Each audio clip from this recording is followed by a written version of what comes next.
Hello dear student, आज हमने जिस टॉपिक पर बात करना है उसका नाम है स्टेट्स ऑफ मैटर। आज हम मैटर चैप्टर का जितना भी टॉपिक्स है सारे टॉपिक्स को क्लियर करेंगे। तो चलिए देखते हैं। इसमें लिखा हुआ है states of matter, right. States of matter, ये बेसिकली 3 स्टेट्स ऑफ मैटर होते हैं। एक सॉलिड है, दूसरा लिक्विड है, तीसरा गैस है। जब आप सॉलिड को हीट करेंगे, गर्म करेंगे, तो ये लिक्विड में चेंज हो जाता है, और लिक्विड को गर्म करेंगे तो ये गैस में चेंज हो जाता है, राइट। अगर आप सॉलिड की जगह आइस का इस्तेमाल करते हैं और इसको हीट करते हैं तो ये वाटर में चेंज हो जाता है, और वाटर वेपर में चेंज हो जाता है, राइट। तो इस तरीके से स्टेट्स ऑफ मैटर में अगर आप देखेंगे, अगर आप सॉलिड को क्या करते हैं, चेंज करते हैं लिक्विड में, है ना, तो ये जो प्रोसेस है ये कहलाता है गलन, है ना। जब कोई चीज़ मेल्ट करता है, सॉलिड से लिक्विड में जाता है, उसको बोलते हैं गलन। और जब इसका रिवर्स करेंगे, आप लिक्विड से सॉलिड की तरफ आएंगे, है ना, जैसे कि यहाँ एरो आप देख सकते हैं इधर है, तो उसको बोलते हैं कोई चीज़ फ्रीज कर गया, क्या कर गया, उसको बोलते हैं, हिंदी में बोलते हैं जमना, राइट। सेकंड है कोई चीज़ लिक्विड से अगर गैस में चेंज होता है उसको बोलते हैं वाष्पन, इसको अंग्रेजी में बोलते हैं इवेपोरेशन, राइट। और कोई चीज़ जब गैस से लिक्विड में जाता है, यानी जस्ट उल्टा होता है, प्रोसेस उल्टा होता है, तो उसको बोलते हैं संघनन, कंडेंसेशन। इसी तरीके से स्टेट्स ऑफ मैटर का तीसरा जो प्रोसेस है, अगर कोई चीज़ सॉलिड से गैस में चेंज होता है तो उसका नाम होता है सब्लिमेशन, राइट। ये जो प्रोसेस है काफ़ी इम्पोर्टेंट है, ये हर तरह के एग्ज़ाम में क्वेश्चन आते हैं, खासतौर से जो बीपीएससी एग्ज़ाम है वहाँ पर तो क्वेश्चन इनसे इस टॉपिक से पूछे ही जाते हैं, राइट। तो इसी तरीके से अगर आप इस प्रोसेस को रिवर्स करेंगे, है ना, उल्टा करेंगे, गैस से सॉलिड की तरफ जाएंगे, तो उसको बोलते हैं निक्षेपण, राइट, डिपोजिशन अंग्रेजी में। एग्जाम्पल ऑफ सब्लिमेशन जो कि काफ़ी इम्पोर्टेंट है एग्ज़ाम के अकॉर्डिंग, जैसे कैम्फर क्या है, ये सब्लिमेशन फॉलो करता है। इसका कहने का मतलब ये है कि आप अगर कैम्फर को गर्म करेंगे तो ये डायरेक्ट गैस में चेंज हो जाता है, सॉलिड से डायरेक्ट गैस में चेंज हो जाता है। बीच वाला जो स्टेज है यानी कि लिक्विड वाला, वो स्किप हो जाता है, वो प्रोसेस को फॉलो नहीं करता है। फिर इसी तरीके से नेपथलीन बॉल जो है ना, ड्राई आइस, सॉलिड CO2 भी बोलते हैं इसको, ड्राई आइस, है ना, आयोडीन है, नौसादर है, NH4Cl इसका दूसरा नाम है, जिसको अमोनियम क्लोराइड बोलते हैं, राइट। ये जो सब्लिमेशन का जो एग्जांपल है, इन सारे जो सब्सटेंस है, अगर आप इसको गरम करेंगे, है ना, क्या करेंगे, गरम करेंगे, तो ये लिक्विड में चेंज ना होकर के डायरेक्ट जो है गैस में चेंज हो जाएगा। ये सब्लिमेशन का प्रोसेस है, राइट। और इसमें सबसे जो इम्पोर्टेंट है वो ड्राई आइस CO2 है। ये बीपीएससी एग्जाम में बहुत बार पूछा गया है ना, कि ड्राई आइस किसको बोलते हैं, तो सॉलिड CO2 को बोलते हैं, राइट। ये सब्लिमेशन को फॉलो करता है।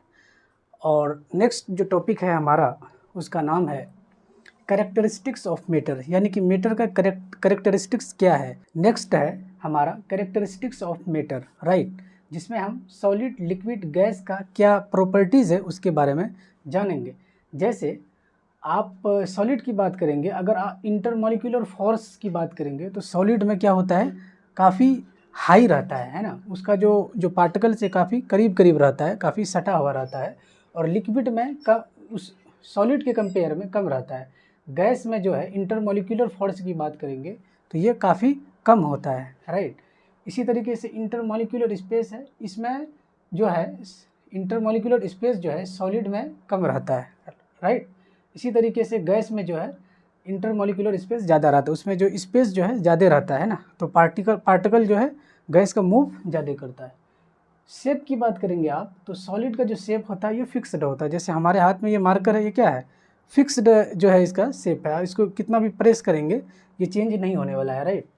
और इसी तरीके से लिक्विड का जो शेप है ये फिक्स्ड नहीं होता है, नॉट फिक्स्ड, राइट। गैस का भी जो शेप है नॉट फिक्स्ड होता है। वॉल्यूम की बात करेंगे, सॉलिड का जो वॉल्यूम है ये फिक्स्ड वॉल्यूम होता है ना, ये चेंज नहीं होता है, राइट। लिक्विड का भी फिक्स्ड रहता है, वॉल्यूम फिक्स्ड रहता है। अगर आप किसी वाटर बोतल में अगर वाटर जो है 1 लीटर रखे हैं तो 1 लीटर ही रहेगा, ऐसा नहीं है कि वो बढ़ जाएगा, वो फिक्स्ड रहता है, वॉल्यूम फिक्स्ड रहता है, ठीक है। गैस जो है, गैस में नॉट फिक्स्ड, ना ही शेप और ना ही वॉल्यूम, कुछ भी फिक्स्ड नहीं रहता है गैस में, राइट। डिफ्यूजन की बात करेंगे तो सॉलिड में वेरी स्लो रहता है। डिफ्यूजन का मतलब कोई चीज़ जो है कितना फैलता है, राइट। जैसे हम परफ्यूम लगाते हैं तो हम जिस रास्ते से गुजरते हैं तो सामने वाले को मालूम चल जाता है कि ये इसने परफ्यूम लगाया है, राइट। तो उसी को बोलते हैं डिफ्यूजन, है ना। कोई स्मेल का एक जगह से दूसरी जगह चले जाना, डेट इज डिफ्यूजन। तो सॉलिड में क्या है, ये वेरी स्लो रहता है ना, और लिक्विड में स्लो होता है। गैस में जो है वेरी फास्ट रहता है। गैस में जो डिफ्यूजन का प्रोसेस है ये बहुत ही फास्ट रहता है, राइट। इसलिए आप देखे होंगे जो खाना बनता है तो डिफ्यूजन जो है काफ़ी फास्ट रहता है, क्योंकि गैस की वजह से एक जगह से दूसरी जगह उसका स्मेल चला जाता है, राइट।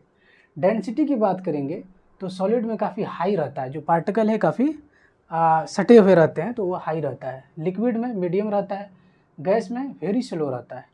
कंप्रेसिबिलिटी के बारे में बात करेंगे, कोई चीज़ को कितना प्रेस कर सकते हैं, कितना दबा सकते हैं, ठीक है, तो इसमें वेरी लो रहता है ना, इसको प्रेस नहीं कर सकते। लिक्विड में लो रहता है और गैस में वेरी हाई रहता है। जैसे आप एक बैलून देखे होंगे तो बैलून में एयर भरा रहता है, राइट। तो आप उसको प्रेस करेंगे, जैसे ही करेंगे वो प्रेस हो जाता है, तो इसका मतलब है उसमें वेरी हाई है क्या, कंप्रेसिबिलिटी। जब आप उसको प्रेस करेंगे तो वो अपना शेप चेंज करते रहता है। और करेक्टरिस्टिक्स ऑफ मैटर में आप यहाँ देखेंगे फ्लो का जो प्रॉपर्टीज है सॉलिड में नो नहीं रहता है। कोई चीज़ जैसे ये मार्कर है, इसको अगर मैं रखता हूँ कहीं पे तो ये फ्लो नहीं करने वाला है, राइट। लिक्विड फ्लो करता है, जैसे वाटर है, वाटर आप कहीं पे गिराते हैं तो क्या कर जाएगा, फ्लो कर जाएगा। रैंडम जो है वो मूव करने लगेगा, राइट। गैस में क्या है, गैस में भी फ्लो का जो है प्रोसेस होता है, इसलिए यहाँ पर क्या लिखा हुआ है, यस लिखा हुआ है। इसके बाद जो हमारा नेक्स्ट टॉपिक है वो है चेंज। क्या है, चेंज। चेंज जो है केमिस्ट्री में चेंज दो तरह का होता है, राइट। कितने तरह का होता है, दो तरह का होता है। तो क्या क्या है, एक है फिजिकल चेंज, एक है केमिकल चेंज। फिजिकल चेंज उसको बोलते हैं जिसमें कोई भी न्यू सब्सटेंस नहीं बनता, राइट, कोई भी नया पदार्थ नहीं बनता। जैसे कि आइस को अगर आप वाटर में चेंज करते हैं तो ये कोई नया पदार्थ नहीं बना, कोई न्यू सब्सटेंस यहाँ पे फॉर्म नहीं हुआ, क्योंकि फिर वापस से वाटर आइस में जा सकता है। इसी तरीके से केमिकल सब्सटेंस है, इसमें न्यू सब्सटेंस बनता है, राइट, न्यू सब्सटेंस बनता है, यानी अपना एक बिल्कुल ट्रांसफॉर्म हो जाता है, यानी अपना एक रूप जो है दूसरा रूप में पूरी तरह से चेंज हो जाता है, फिर उसको वापस नहीं ला सकते। जैसे कि मोमबत्ती का जलना, है ना। कोई इंसान का विकास होता है, राइट, कोई छोटा से बड़ा होता है तो वो एक तरह का केमिकल चेंजिंग है। फूड डाइजेशन होता है, ये भी केमिकल चेंजिंग है, राइट। तो इस तरीके से हमारा जो चेंज वाला टॉपिक था ये क्लियर हुआ। हमारा नेक्स्ट टॉपिक का नाम है melting point, right. Melting point का मतलब है कोई चीज़ जो मेल्ट करता है, किसी चीज़ को मेल्ट करने के लिए कितना टेम्परेचर चाहिए, है ना, वो उसका मेल्टिंग पॉइंट होता है, राइट। कोई चीज़ जैसे सॉलिड से लिक्विड में चेंज हो रहा है, सॉलिड से लिक्विड में चेंज हो रहा है, उसको सॉलिड से लिक्विड में चेंज होने के लिए कितना टेम्परेचर चाहिए, ये उसका मेल्टिंग पॉइंट बताता है, राइट। जैसे आइस है, आइस वाटर में चेंज हो जाता है 0 डिग्री सेल्सियस पे, राइट। फिर इसी तरीके से है बॉइलिंग पॉइंट। बॉइलिंग पॉइंट क्या है कि कोई चीज़ जैसे लिक्विड से गैस में अगर चेंज होना है तो उसको कितना टेम्परेचर चाहिए, है ना, वही उसका बॉइलिंग पॉइंट कहलाता है। ये भी हो गया। जैसे वाटर है, इसको आप हीट करेंगे वेपर में चेंज होगा 100 डिग्री सेल्सियस में, राइट। फ्रीजिंग पॉइंट में क्या है, जब कोई लिक्विड सॉलिड में चेंज होता है, लेकिन कोई लिक्विड सॉलिड में चेंज होने के लिए उसको कितना टेम्परेचर चाहिए, ठीक है, ये उसका फ्रीजिंग पॉइंट कहलाता है, राइट। जैसे वाटर है हमारे पास, इसको हम क्या किए, आइस में चेंज कर रहे हैं, है ना, तो उसके लिए टेम्परेचर देना होगा 0 डिग्री सेल्सियस, राइट। तो तब जो है फ्रीजिंग पॉइंट वाला प्रोसेस कंप्लीट होगा। तो हमारा लास्ट टॉपिक है जिसका नाम है टेम्परेचर। क्या है, टेम्परेचर। टेम्परेचर का मतलब हुआ कोई भी चीज़ कितना ठंडा है, कोई भी चीज़ कितना गर्म है, इसको बताने के लिए हम टेम्परेचर का इस्तेमाल करते हैं। इसलिए यहाँ पर लिखा हुआ है मेजर ऑफ हॉटनेस और कोल्डनेस ऑफ अ बॉडी। कोई भी बॉडी कितना गर्म है, कितना ठंडा है, इस चीज़ को बताने के लिए जिस चीज़ का इस्तेमाल करते हैं उसका नाम होता है टेम्परेचर। और टेम्परेचर में 4 तरह का कॉन्सेप्ट मेनली रहता है। एक आता है सेल्सियस, एक आता है फ़ारेनहाइट, एक आता है केल्विन, एक आता है रोमर, राइट। और टेम्परेचर का जो एसआई यूनिट है वो है केल्विन। क्या है, केल्विन है, राइट।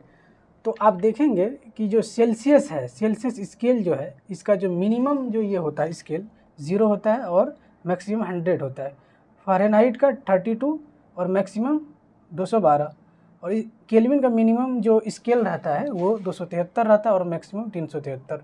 रोमर आर का मिनिमम 0, मैक्सिमम 80।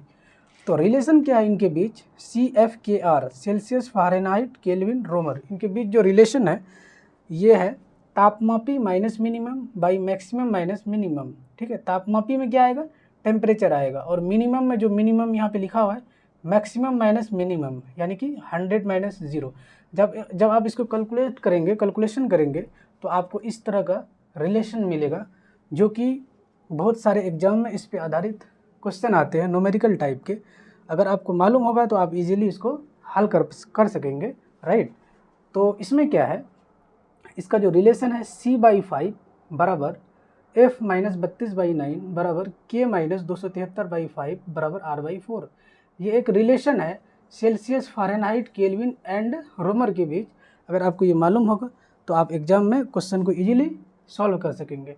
इसी तरीके से एक रिलेशन है 0 degree Celsius is equal to 273 के लिए 0 degree Celsius is equal to K minus 273। आप कैलकुलेट कर सकते हैं इस तरह का कंसेप्ट अगर आपको मालूम होगा, राइट। तो आज हमने मीटर का जो कंसेप्ट था इसको क्लियर करने की कोशिश किया। अगर ये वीडियो आपको अच्छा लगा हो, है ना, समझ में आया हो अगर ये कॉन्सेप्ट, तो आप इस वीडियो को लाइक कीजिए, शेयर कीजिए और सब्सक्राइब कीजिए। आज के लिए इतना ही, थैंक यू।